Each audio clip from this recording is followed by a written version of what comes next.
Once upon a time, a young man's father died. Aladdin, as that was the young man's name, took his father's place in running the family store with his mother. One day, a stranger walked into the store. "I am your uncle," said the stranger to Aladdin. "I have come to see you." "But my father never spoke of a brother," said Aladdin. Aladdin's mother turned around. "My husband had no brother," said she to the stranger, narrowing her eyes. "I assure you it is true," said the stranger. "Years ago your husband and I agreed that if something should happen to him, since I have been very fortunate in my life, I would help to bring the same good fortune to your family." The mother was interested. "What do you have in mind?" she said. "I know of a secret place that holds many riches," said the stranger. "I will take your son. With the wealth he will find there, you and he will be set for life." And so the mother agreed. The old man and the boy traveled for days throughout the desert. At last they came to a cave. "You must know that I learned a bit of magic in my life," said the old man to Aladdin. "Don't be surprised by anything you might see." They stepped inside the cave. Pitch black it was. The old man shook open his fist and a ball of light suddenly appeared, brightening the cave. Under the light with one long finger, he drew the shape of a circle over the ground. He pulled from his pocket some red dust and threw it over the circle, and at the same time said some magic words. The earth trembled a little before them. The floor of the cave cracked open, and the cracks grew wider and deeper. Then up from below the ground rose a giant white quartz crystal and it filled the circle. "Do not be alarmed," said the magician. "Under this giant white crystal lies a treasure that is to be yours." He chanted a few magic words and the giant crystal rose up several feet in the air, moved to the side and landed. Aladdin peered into the hole. He saw steps that led down to a dark hole. "Fear nothing," said the magician to Aladdin. "But obey me. Go down, and at the foot of the steps, follow a long hall. You will walk through a garden of fruit trees. You must touch nothing of them. Walk on till you come to a large flat stone and on the stone will be a lighted lamp. Pour out the oil in the lamp and bring it to me. Now go." Aladdin slowly stepped down the stairs.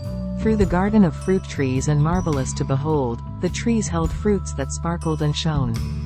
He could not help but reach out and touch one. Then, too late, he remembered what his uncle had said. But nothing terrible happened, so he figured he might as well put the fine jewel fruit in his vest pocket. Then he plucked another and another jewel fruit, till all his pockets were filled. Aladdin came to the large flat stone, and on it was a lighted lamp, just as his uncle had said.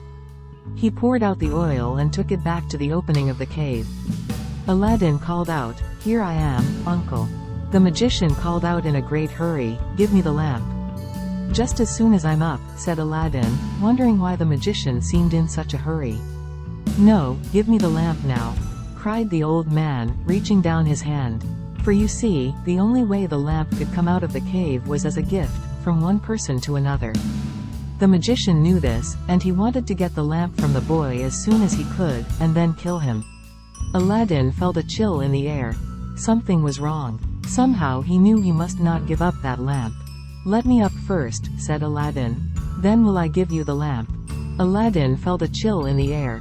Something was wrong. The magician was furious. He fell into a rage and barked out more magical words. The giant white quartz crystal rose up, hovered over the hole and landed.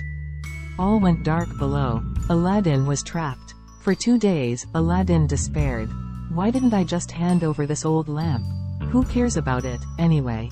Whatever might have come of it, it couldn't have been worse than this. What was I thinking? Rubbing the lamp, he moaned, "Oh, how I wish I could get out of here." At once, a huge genie rose up into the air. "You are my master," boomed the genie. "Was that your first wish, to get out of this cave? 3 wishes are yours to command." Aladdin's mouth fell open, amazed. He mumbled yes, of course. More than anything he wanted to get out of the cave and go home. The very next moment, Aladdin was outside his own home, still holding the lamp and with all his jewel fruits in his vest pockets. His mother could not believe the tale her son told her. "Magic lamp?" she laughed. "That old thing?" She took the lamp, grabbed a rag, and started to clean it. "If there were really a genie in this old lamp, I would say to it, 'Genie, make a feast for my son and me, and serve it on plates of gold.'" You can imagine the mother's surprise. The genie rose up out of the lamp, and a feast fit for a king weighed down her kitchen table, on plates of glimmering gold. Mother and son enjoyed a feast like no other. Then the mother washed and sold the gold plates, and bought necessary things to live.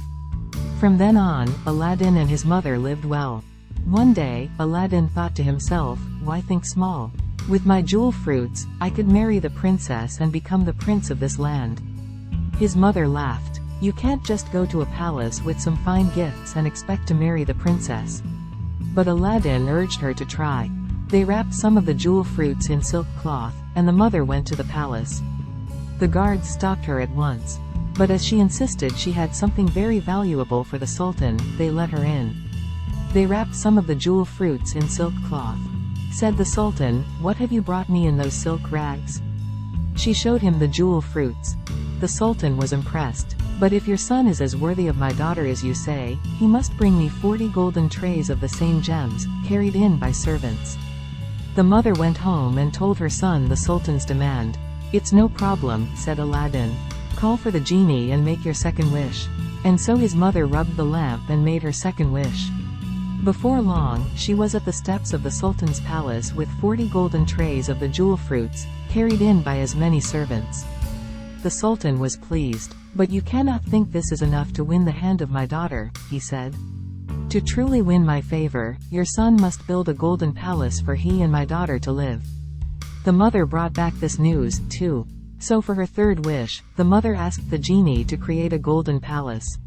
The next morning, right outside the sultan's bedroom, appeared a huge golden palace, gleaming in the sun. Meanwhile, back at Aladdin's home, his mother said, "It is time for you to go, my son, to meet your princess." Her wishes spent, she gave him the lamp. The next morning, the sultan called for his daughter. "Look at this palace," he said, pointing out the window. "This is the husband for you." "What do you mean, father?" said his daughter. "What do you know about this man? Have you ever met him?" "What's there to know?" said the sultan. "He can make a golden palace appear overnight. He's even more powerful than my royal advisor, the vizier." "What's there to know?" said the sultan. "He can make a golden palace appear overnight. Yesterday, your vizier was most powerful man in the kingdom," said his daughter, "and I was to marry him. Today, this stranger is the most powerful one and I'm to marry him. Why do you think it matters to me who's the most powerful?" "It matters to me," said the sultan. In a lower voice he said, "Daughter, you're just excited to get such a fine husband. I can't believe this." The princess threw her arms up in despair, and she left. In her dressing room, the princess groaned. To Nadia, her lady-in-waiting, she said, "My father is determined to marry me off, no matter what." "But madam," said Nadia, "isn't this wonderful stranger an excellent match for you?" The princess sighed. She looked at her lady-in-waiting. "You don't know how lucky you are," she said. "I would rather live your life than be handed off in this way." "And I would rather live yours," said Nadia. The two of them stared at each other for a couple of moments. They were about the same height, with the same color hair. With all the scarves maidens like them wore. "Let's do it," they said together. And the two of them changed clothes. Just then, Aladdin was riding to the sultan's palace on a white horse, ready to meet his bride. The sultan warmly greeted him. "Stay here in my palace until the preparations for your wedding are complete," he said. Aladdin could not meet the princess until their wedding day. He caught a glimpse of Nadia from a distance, covered in scarves, thinking she was the true princess. Aladdin, the sultan, and everyone else in the palace waited with growing excitement for the wedding day. Except for one person. The uncle magician who had left Aladdin trapped in the cave was also the sultan's vizier. He had recognized Aladdin at once. He knew there could be only one reason the young man could present all this magic to the sultan. Aladdin must have escaped from the cave, and with the lamp. "I will get my revenge," swore the vizier. "If anyone is to have the lamp, it is me." By his magic, he could tell where Aladdin had hidden the lamp. While Aladdin was sleeping, the vizier crept in and took it. In a quiet place, the vizier made his first wish. "Genie, do as I say. I want you to take Aladdin's palace to a faraway place in the desert that no one can find." What the vizier did not know was at that very moment, Nadia was exploring Aladdin's palace. And there is something else the vizier did not know. The genie thought the vizier had commanded to be taken away also, along with the palace. So the genie sent the vizier, the golden palace, and Nadia inside it, all together to the faraway place in the desert. The next morning, the sultan awoke and saw nothing outside his bedroom window where Aladdin's palace had stood the day before. The next moment his servants rushed in, announcing that the princess had disappeared. Furious, he called for Aladdin. "What have you done?" he yelled in a rage. "Because of your magic tricks I have lost my daughter. You must bring her back to me in 3 days or it will cost you your head." "What have you done?" he yelled in a rage. Aladdin thought he would simply use his second wish and the genie would bring back the princess and the castle too. But his magic lamp was gone. He looked everywhere. In despair, Aladdin could do nothing but to leave the sultan's palace on the white horse he had rode in on. Sadly, he rode from town to town but no one knew anything about a palace that had appeared overnight, not to mention one with a princess inside. You may wonder, where was the true princess all this time? Dressed as a servant girl, she had crept out of the palace the very day she had switched clothes with Nadia. Down to the marketplace she had gone, and there she met an aging merchant. The old merchant told her he was tired from riding so many years from town to town, selling his potions and perfumes. The princess was dressed humbly, yet she still carried herself like royalty. She gained the confidence of the old merchant, and when she offered to ride his camel train for him and share what she earned, he was delighted. That is how our princess found herself up clopping through the desert, selling potions and perfumes from town to town. 2 days passed. Aladdin was no closer to finding his lost palace than he had been before he left the sultan. Crouched in front of his tent, Aladdin held his head in his hands. Why the sad face? The princess was riding by and she stopped her camel train. "Perhaps a potion will make you feel better." "No, thank you," said Aladdin. "The only thing that could help is if I could bring back a princess and find my lost palace. You see, my palace vanished overnight to a place I know not where. The princess was probably inside it." "Oh, this is an impossible task."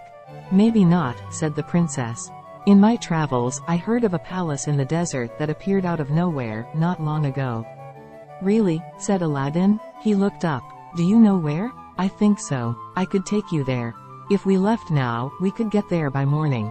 "I'd be so grateful," said Aladdin. He had left all the jewel fruits with his mother except one. This he offered to the camel rider as payment. "Oh, keep it," said she with a wave of her hand. "It's no trouble. Bring your horse to ride alongside my camel." Riding through the night, the two of them spoke of many things.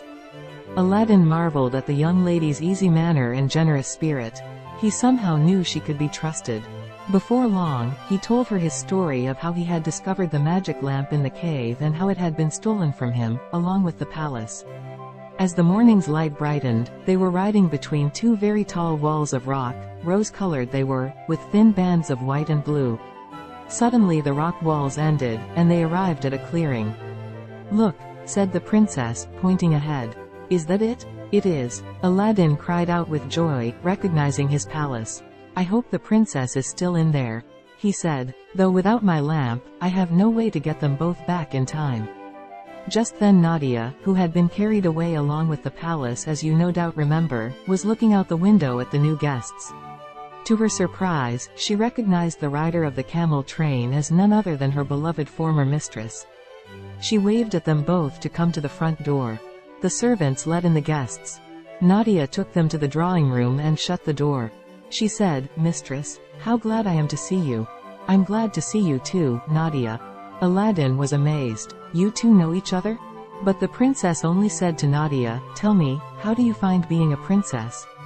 "At first, the gowns were marvelous," she said. "Everything I dreamed of. And I liked well enough all the attention I got. But when I was carried away with this palace, the vizier came with it, too. For the last 2 days he has done nothing but fly about in a rage and smash things. He locked me up in here." "That's terrible," said the princess. "There's more," said Nadia. "He said with his lamp, that tomorrow we'll return to the Sultan's land and I will have to marry him." "He said, with his lamp?" Aladdin and the princess looked at each other. The princess turned to Nadia. "Wait a minute, I have a plan." The princess gave Nadia one of the sleeping potions in her stock. She told Nadia that when the vizier returned that night, she must pour the sleeping potion into his wine. He would fall into a sleep so deep that he would not be awakened by any noise. That is what she did. When the wicked man was snoring, Nadia, the princess, and Aladdin searched everywhere for the magic lamp. At last they found it. The lamp in his hands again, Aladdin said, "Now I can make a second wish. I am going to wish for this castle and everyone in it to go back to the Sultan's kingdom, except for the vizier." "Wait," said the princess. "Leave me behind, too." Aladdin urged her to come with him, but the princess would have none of it. She liked too well the life of freedom she led. Aladdin did not like at all that she would be left behind with the vizier. But she assured him the vizier would not awaken for hours, and she would have plenty of time to get far away. So Aladdin rubbed the lamp and stated his wish to the genie. In a whoosh, Aladdin, the palace and Nadia were all transported back to the very spot where the palace had stood before. The Sultan was delighted to have his daughter back, or you might say, the young woman he believed to be his daughter, covered as she was in scarves.